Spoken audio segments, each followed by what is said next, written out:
నువ్వు వాళ్ళింటికి వెళ్ళావు కదే, ఎలా ఉంది అక్కడ వాతావరణం? పురాతనమైన ఇల్లు కానీ విశాలంగానే ఉందనుకో. మనలా కాకుండా అందరూ కలిసిమెలిసి ఆనందంగా ఉన్నారు. విద్యా నిధులని చాలా ప్రేమగా చూసుకుంటున్నారు. కానీ ఒక్కటి జరిగిందమ్మా.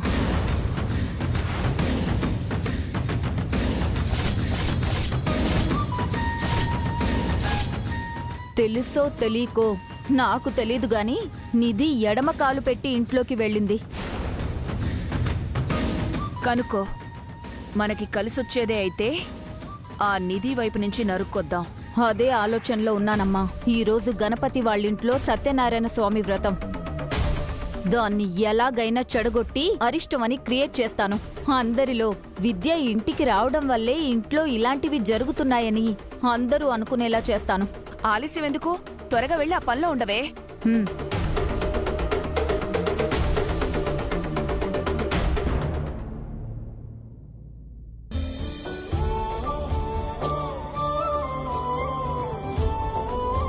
తమ్ముళ్ళు, తొందరగా కానివ్వండిరా, ఆట టైం లేదు. పంతులు గారి టీక రాలేదు. పంతులు గారు నమస్కారం, ఎక్కడ ఉన్నారండి? తొందరగా వచ్చేయండి. ఏంటి మావయ్య, చాలా బిజీగా ఉన్నట్టున్నావు? ఏడిసేనే, మీ ఆయనేమో మన ఇంట్లో పని ఉన్నప్పుడే రియల్ ఎస్టేట్ పని ఉందని తప్పించుకుంటూ ఉంటాడు. బావ గురించి తెలిసిందే కదా మావయ్య. అవును, ఇద్దరు అన్నయ్య పెళ్లిళ్ళు అయిపోయాయి. ఇంకా నీదెప్పుడు? మావయ్య సిగ్గుపడ్డం ఆపవా, చూడలేకపోతున్నావు. మావయ్య, సుబ్బు అన్నయ్య పెళ్లి నాకిప్పటికీ షాక్ గానే ఉంది. అన్నయ్య పెళ్లిలో నీ హస్తమేం లేదుగా? ఇందు, గణపతి గడి కోసం నేనేమైనా చేస్తానే. ఏమైపోయారు వీళ్ళంతా? సుబ్బుగడి విషయంలో మాత్రం అడక్కు, ఆడి మెంటలకి నేను చాలా దూరం.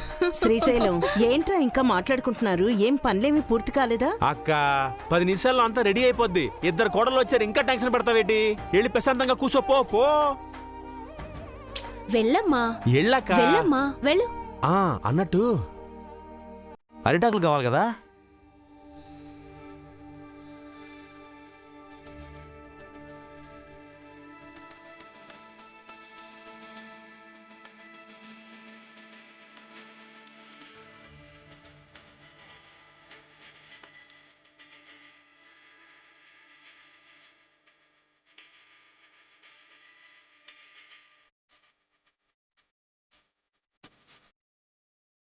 పెళ్ళైన దగ్గర నుండి మాస్టర్తో ప్రేమగా మాట్లాడదాం అనుకుంటే కుదరట్లేదు.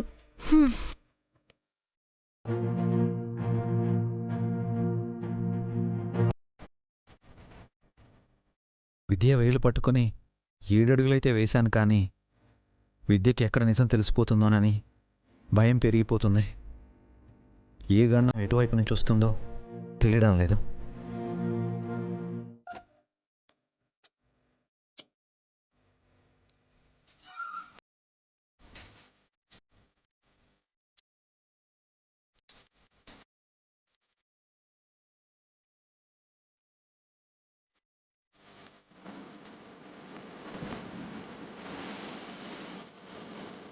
నువ్వసలు ఇంత ఆనందంగా ఉంటావని నేను అస్సలు అనుకోలేదు నిధి.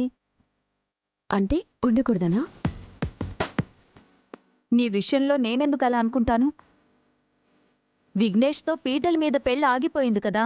అవును, నేను కోరుకున్నదేగా జరిగింది. నిజమే, కానీ సుబ్బుతో పెళ్లి నువ్వు కోరుకోలేదు కదా. పిచ్చి వదిన, మీ అందరికీ తెలియంది అదే. నేను కోరుకుంది సుబ్బుతోనే. కోట్ల ఆస్తున్న వాళ్ళింటికి కోడలుగా వెళ్ళాలనుకున్నావు, కానీ సుబ్బుతో తాళి కట్టించుకున్నావు. అసలు నీ మనసులో ఏముందో నాకు అర్థం కావడం లేదు. పైగా మీ అక్కకి దూరంగా ఉండాలని అనుకున్నావు. ఇప్పుడేమో మీ అక్క కోడలుగా ఉన్న ఇంటికే వచ్చావు. అబ్బా దోమలు! ఇల్లంతా వెతికినా ఒక్క ఏసీ కూడా లేదు. ఇలాంటి ఇంట్లో ఎలా ఉంటావు నిధి? ఆనందంగానే ఉంటాను. నాకేం కావాలన్నా నాన్న అంటాను. అవసరాలన్నీ తీర్చేస్తారు. పుట్టినింట్లో విద్య మీద ఎలాగూ పై చేయి సాధించలేకపోయాను. మెట్టినింట్లో ఖచ్చితంగా సాధిస్తాను. నాకు విద్య మీదున్న కోపం ద్వేషం తీర్చుకోటానికి ఇది ఆ దేవుడు నాకిచ్చిన మంచి అవకాశం. అంటే విద్య మొహంలో చిరునవ్వు ఉంచను అంటున్నావు. అంతేగా.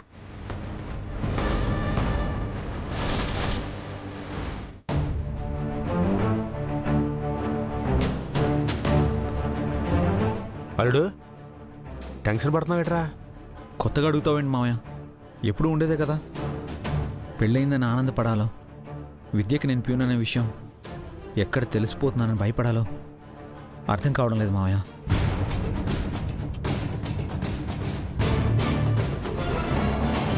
అల్లుడు ఈసారి ఎగ్జామ్లో పాస్ అయిపో, ఇంకే టెన్షన్ ఉండదు. ఈలోగా నువ్వు విద్య దగ్గరైపోతారు. అందుకని మనసులో ఈ ఆలోచనలు నెట్టుకుని కంగారు పడమాక.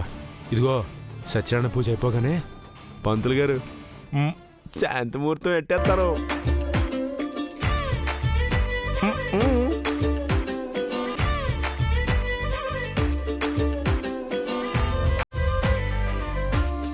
అల్లుడు విద్యని ఎంతలా మిస్సింగ్ అవుతుందో ఓసారి చూడు.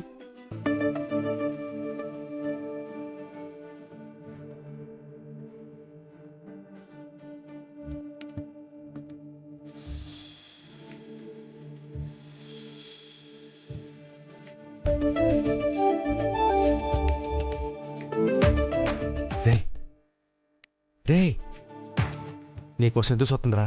వెళ్ళి ఏదో మాట్లాడరా పో. భయంగా ఉంది మావయ్య.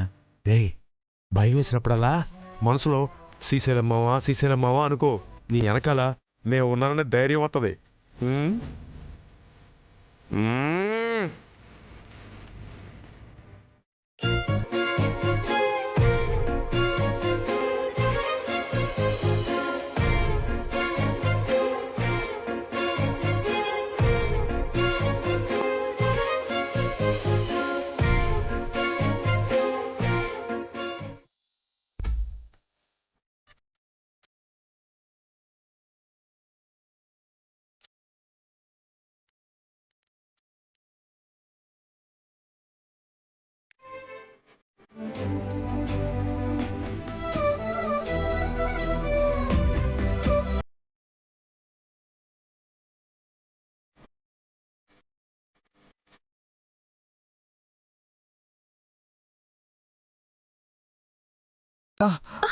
అయ్యో చూసుకోవాలి కదా, కూర్చోండి.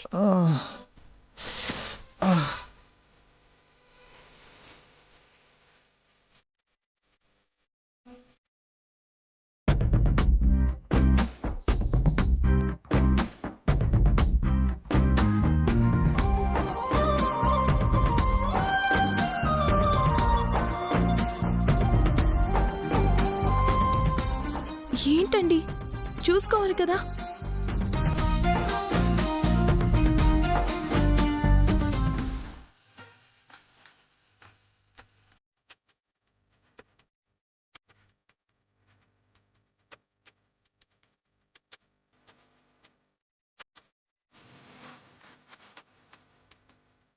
ఏంటి నిన్ను చూస్తూ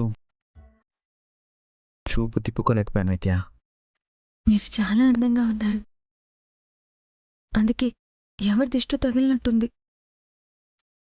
ఉండండి, దిష్టి చుక్క పెడతాను. ఏ విద్య, ఏం చేస్తున్నావు? కాలు ఇలా ఇవ్వండి. అది కాదు విద్య.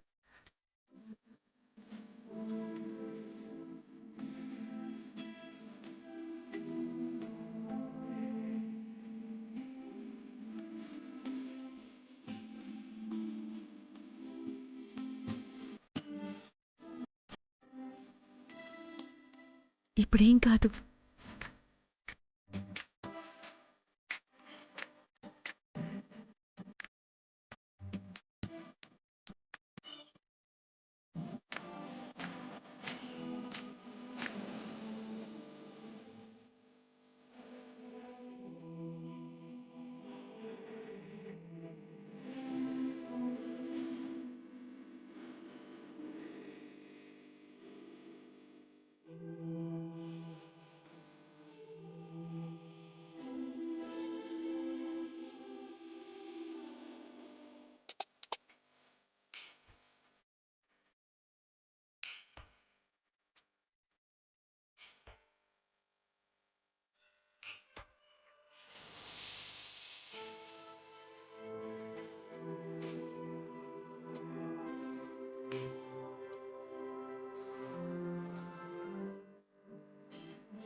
ఏమండి, ఏం చేస్తున్నారు?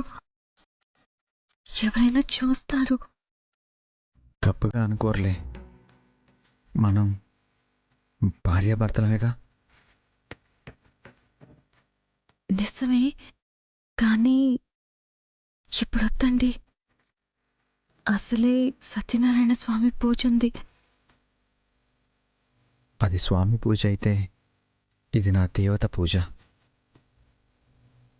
తప్పదంటారా? మ్మ్హ్మ్. తప్పు కాదంటారా? అస్సలు కాదు. మీరు తప్పు కాదంటే తప్పు కాదులేండి, కానీ నేను కళ్ళు మూసుకుంటాను. అలా ఎలా కుదురుతుంది? నువ్వు కళ్ళు తెరిచే ఉంచాలి. నాకు కష్టంగా ఉంటుందండి. నువ్వు కళ్ళు మూసుకుంటే నేను కాటుకెలా తీసుకుంటాను?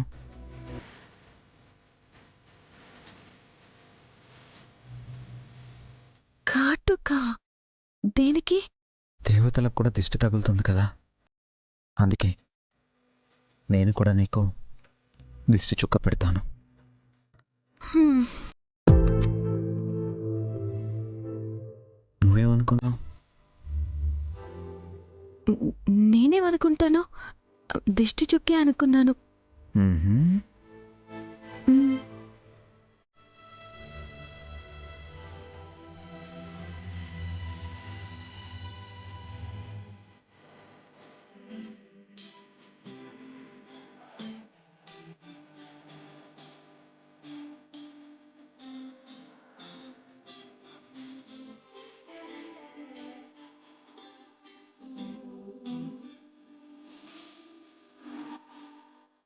మాస్టారు వద్దండి. అయ్యో వద్దు.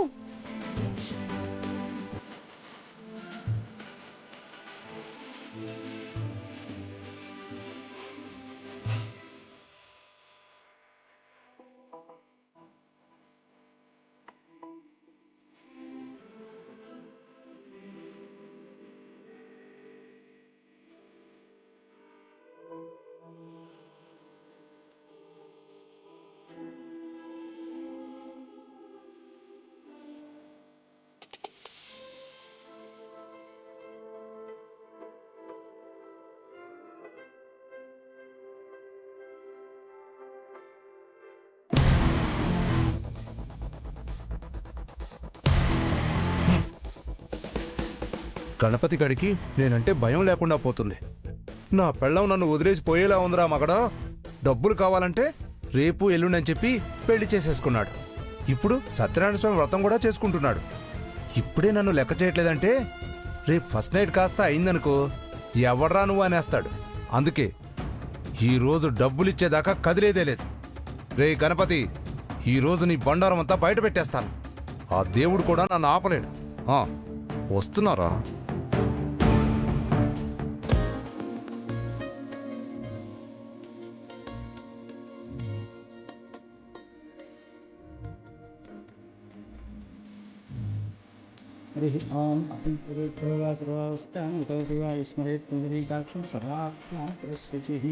పంతులు గారు, ఇదిగోండి.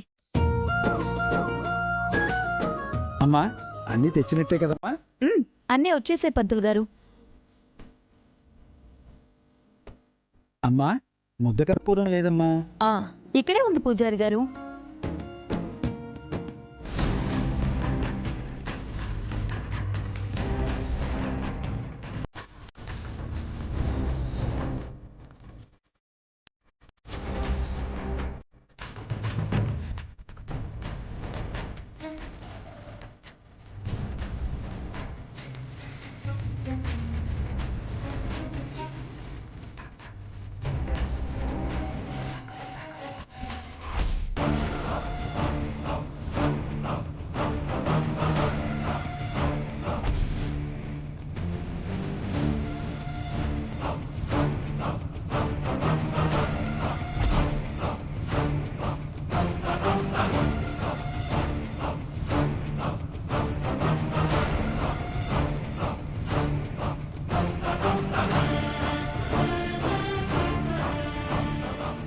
చూస్తుంది నిజమా కళ ఇందు?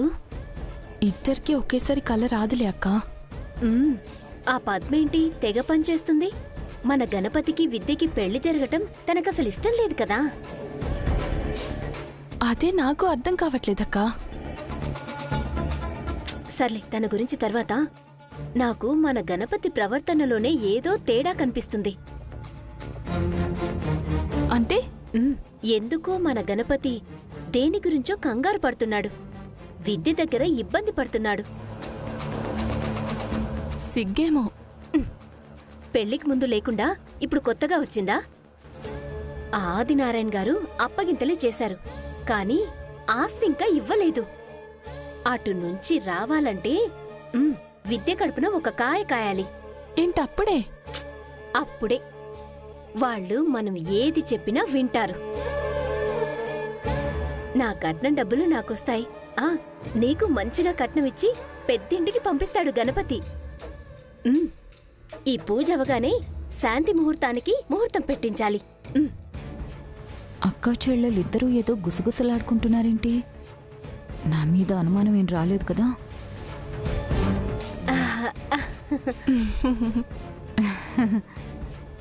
కాస్త నవ్వవే, లేదంటే డౌట్ వస్తుంది.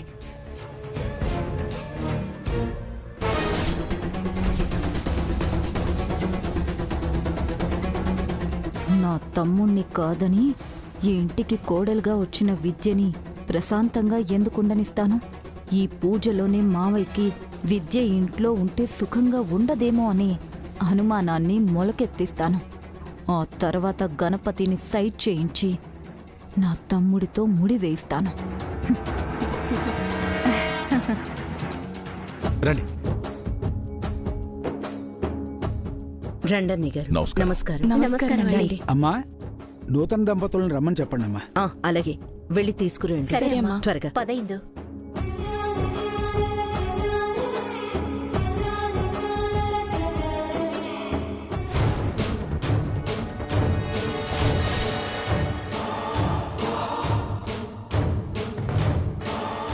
ఈ మనిషి ఇప్పుడు వస్తాడేంటి? అసలే ఆదినారాయణ గారు ఉన్నారు. రాచేసేస్తాడేమో. ఎలాగైనా పంపించేయాలి.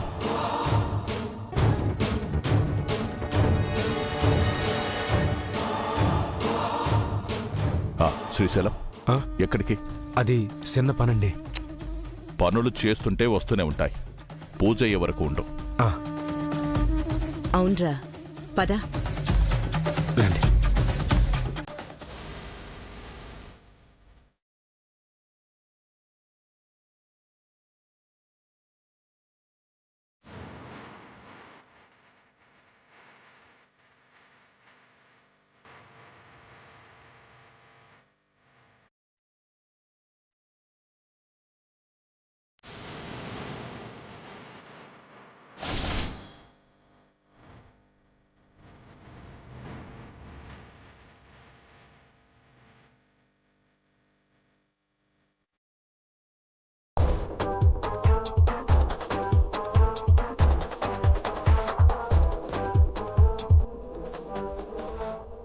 అందరూ వచ్చి కూర్చోండి అమ్మా.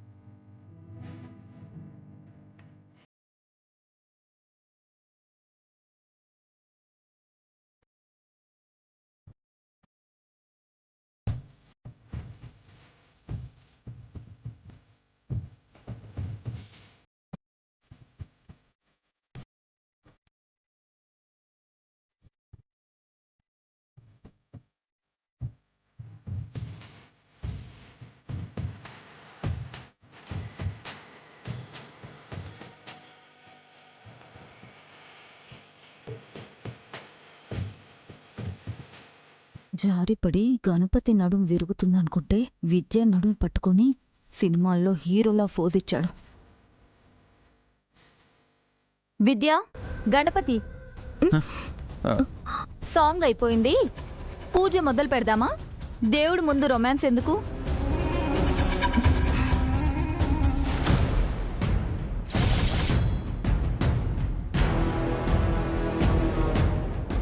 ఏం పర్వాలేదులే పద్మా, దేవుడి అనుమతి లేకుండా ఏదీ జరగదు. వీళ్ళనిలా దగ్గర చేయాలని ఆయనెందుకు అనుకున్నాడో.